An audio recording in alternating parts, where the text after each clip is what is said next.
Après la chute de l'Empire romain d'Occident, très peu de gens auraient parié sur la survie de sa moitié orientale. Et pourtant, pendant près de 1000 ans, l'Empire byzantin a tenu bon. Il était encerclé par des ennemis de toutes parts. Perses, Arabes, Slaves, Normands, la liste est interminable. La question est simple et en même temps vertigineuse. Comment cet empire a-t-il pu durer face à des menaces aussi constantes? La réponse est tout sauf simple. Si on cherche la solution uniquement dans la force militaire, on passe vraiment à côté de l'essentiel. La survie de Byzance, c'est le résultat d'une stratégie globale, une sorte d'art total de la survie. La diplomatie, l'administration, la technologie et une connaissance très très fine de ses adversaires y jouent un rôle aussi crucial que les armées, voire plus. Un art total de la survie. J'aime beaucoup cette idée. Alors, décortiquons ensemble cette incroyable machine à durer. Comment les Byzantins ont-ils fait pour transformer la résilience en une véritable stratégie d'État? Eh bien, ils ont commencé par une idée qui semble complètement contre-intuitive pour un empire en guerre quasi permanente. Laquelle? La meilleure façon de gagner une guerre, c'est de l'éviter. Ah oui, ce qui, pour les héritiers de Rome, l'empire des légions conquérantes, c'est une véritable révolution mentale. Ils préféraient donc négocier. Systématiquement.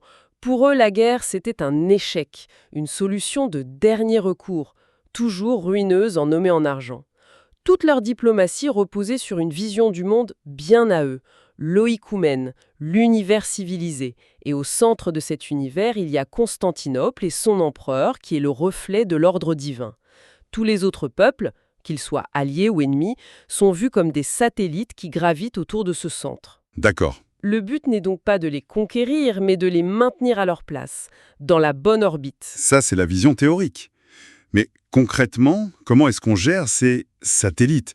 Surtout quand ils sont hostiles et qu'ils frappent à vos portes. Par des méthodes très pragmatiques. Et la toute première, c'est le renseignement. Au cœur de Constantinople, il existait un service que les historiens modernes ont surnommé le Bureau des barbares.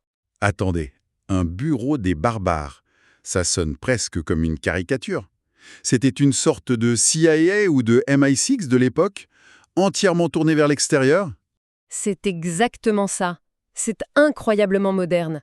Ce service collectait méticuleusement des informations sur tous les peuples étrangers.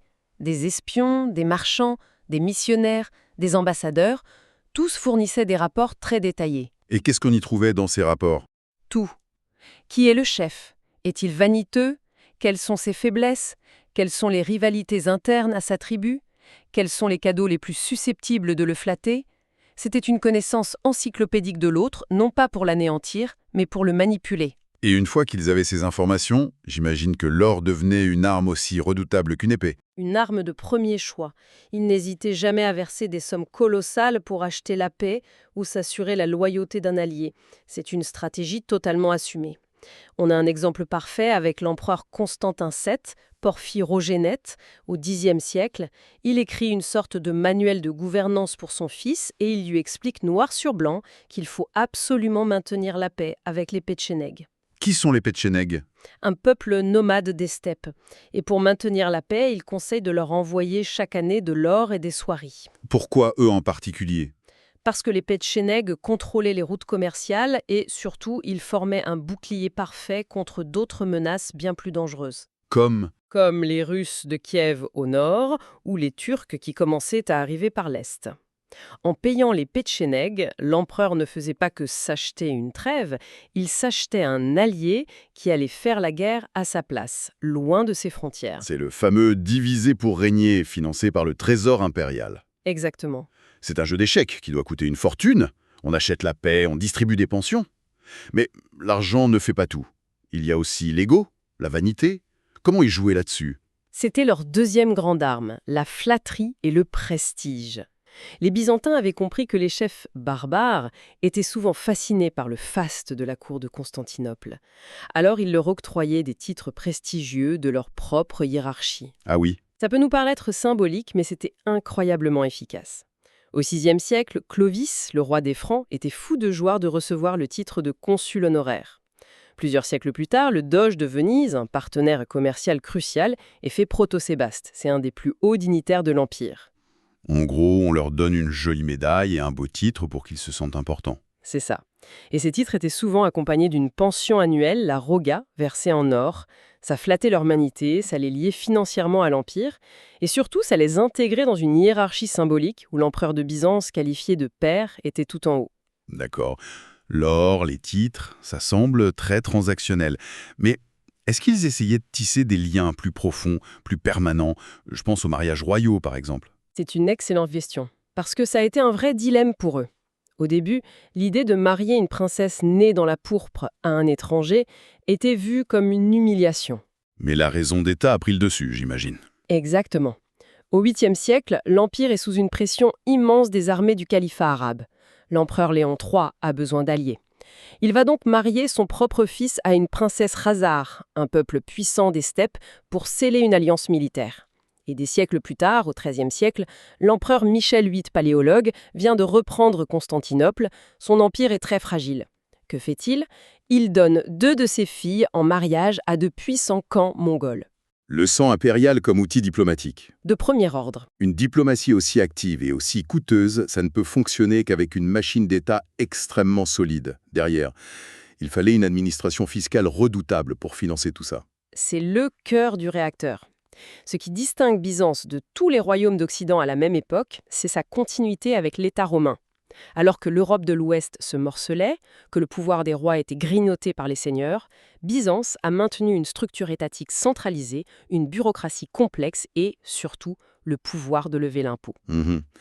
L'État était idéologiquement très fort, fondé sur la figure de l'empereur, qui n'est pas juste un roi, c'est l'élu de Dieu, son lieutenant sur terre. Et au quotidien, cette administration était vraiment efficace. Remarquablement, oui. Elle était organisée en services spécialisés, les secreta. Il y avait par exemple le Génicon, l'équivalent de notre ministère des Finances, qui gérait l'impôt foncier grâce à un cadastre très précis. Et puis, il y avait des postes absolument stratégiques, comme celui de logotète du Drôme. Et lui, quel était son rôle? Il gérait à la fois le service des postes, l'entretien des routes, la diplomatie et la logistique militaire. C'était le point de contact entre le civil, le diplomatique et l'armée. On voit bien comment tout est lié. Une bonne administration permet de lever l'impôt, et cet impôt finance la diplomatie et l'armée. Parlons de l'armée, justement. J'imagine qu'elle ne ressemblait plus du tout aux légions romaines. Plus du tout, non. Elle a dû s'adapter en permanence. Au début du Moyen-Âge, son épine dorsale, c'était le système des thèmes. Des provinces militaires, c'est ça? C'est ça. Des soldats paysans recevaient des terres en échange du service militaire. C'était un système très efficace pour la défense locale, une sorte de milice territoriale permanente. Mais il y avait une faiblesse majeure, je crois. Oui, ça donnait un pouvoir immense aux généraux qui commandaient ces thèmes. Ces hommes avaient des armées loyales sous leur contrôle.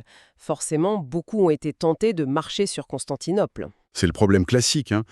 Comment contrôler ceux qui sont censés vous défendre? Comment ils ont résolu ça? La solution est venue au 8e siècle avec l'empereur Constantin V. Il a eu une idée brillante, créer les tagmata. C'est-à-dire?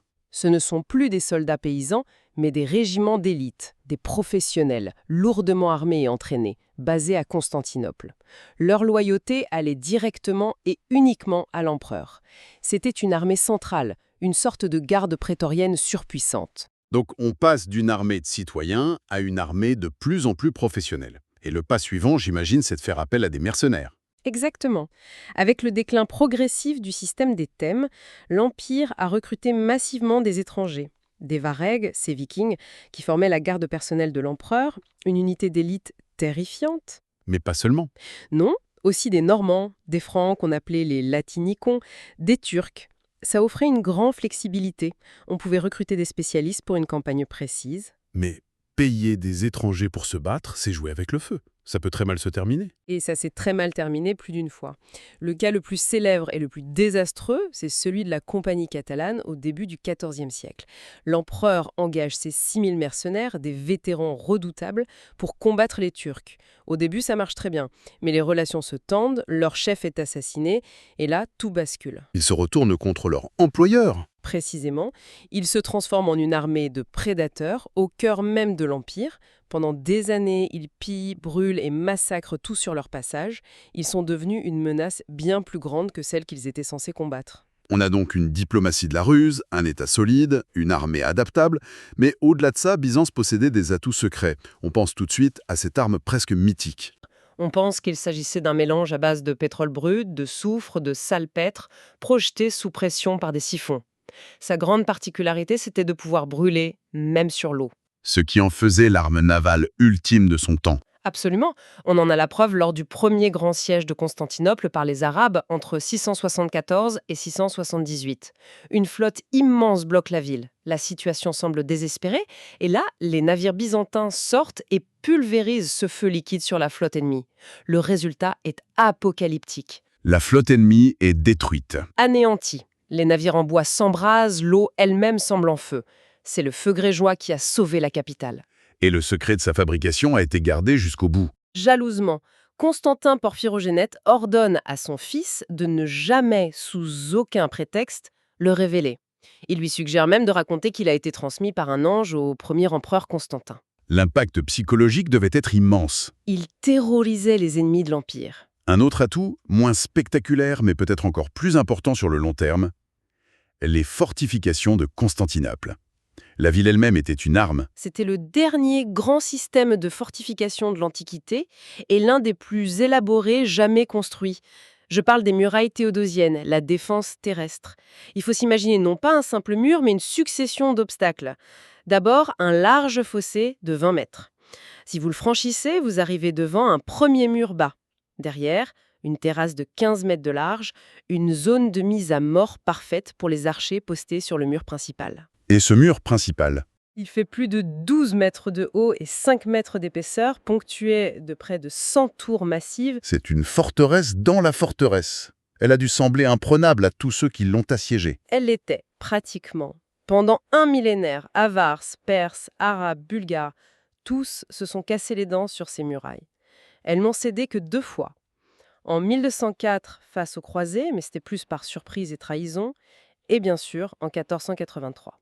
Et ce jour-là, il a fallu une arme d'une nouvelle ère. Il a fallu les gigantesques canons à poudre de Mehmed II pour enfin en venir à bout. Alors, si on résume, qu'est-ce qui a permis à Byzance de durer 1000 ans de plus que Rome? C'est vraiment une combinaison de facteurs. Une stratégie de résilience totale. Premièrement, une diplomatie qui privilégie la négociation, la corruption et la division des ennemis. Deuxièmement, un État centralisé et efficace, capable de financer cet effort permanent. Troisièmement, une armée qui a su évoluer, s'adapter, devenir professionnelle. Et enfin, des atouts technologiques et défensifs uniques, comme le feu grégeois et les murailles de Constantinople, qui ont servi d'assurance-vie à l'Empire. La stratégie byzantine n'était donc pas une stratégie de conquête à tout prix, comme celle des Romains, mais bien une stratégie de survie. Exactement. Il s'agissait de gérer les menaces, de les contenir, de les détourner. Le temps était leur plus grand allié. Gagner du temps pour les Byzantins, c'était souvent gagner la guerre. Une stratégie de survie incroyablement sophistiquée. Et on n'a même pas parlé d'un outil qu'ils ont aussi massivement utilisé, la religion, en étendant la foi orthodoxe pour créer un Commonwealth d'alliés. En effet, l'empereur était vu comme le lieutenant de Dieu sur terre. Renforcer l'Empire, c'était servir le christianisme. Les missions d'évangélisation chez les Slaves ou les Russes créaient des liens politiques très profonds. Mais On a vu comment l'État byzantin a utilisé la foi pour unifier et influencer. Mais que se passe-t-il lorsque la plus grande menace pour la survie de l'Empire ne vient pas de l'extérieur, mais d'une profonde division interne sur la nature même de cette foi ? La crise iconoclaste, cette véritable guerre des images religieuses qui a déchiré l'Empire pendant plus d'un siècle, a montré que les batailles les plus dangereuses pour Byzance se sont parfois déroulées non pas sur ses murailles, mais à l'intérieur même de ses églises.